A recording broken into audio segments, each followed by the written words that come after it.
Только для дедушки и бабушки? Нет, почему? Ты тоже можешь с мужем принимать. Но просто вот что подарить бабушке, дедушке, да, допустим, маме, папе. Там вот для диабетиков вот это... Это для долголетия, чтобы долго жили. Это женьшень чистый, красный, в стиках. Его разводишь в водичке, он такой горький, да? Но он улучшает кровообращение. Почему у пожилых, вот у меня, я кровь не могла сдать, у меня густая кровь, дальше горела. Я сразу вот заказываю женьшень. Он улучшает кровообращение. И за красный женьшень он растет только в Корее. В Китае какой-то другой. Там тоже есть женьшень, это другой, другой, да? Красный женьшень только в Корее. И он во всем мире известен, что он очень сильно увеличивает долголетие.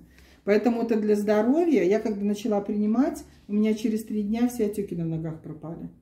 То есть настолько... Отек носа. Вот у нас большинство женщин задают вопрос. Там я фото смотрю, у них отек много. Вот это можно, да? Нужно. Я же тебе про что говорю.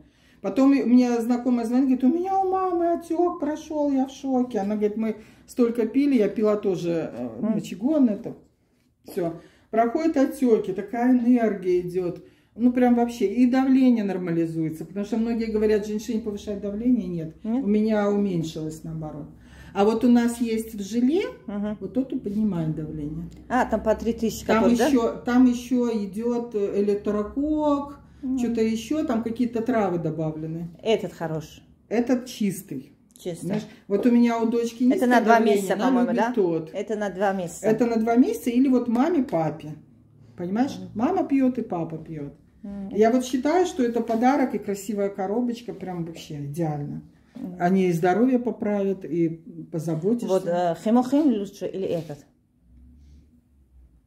Своя функция. Я считаю, вообще нужно все время пить. А это как подарок на Новый год там, или какой-то праздник. Спасибо.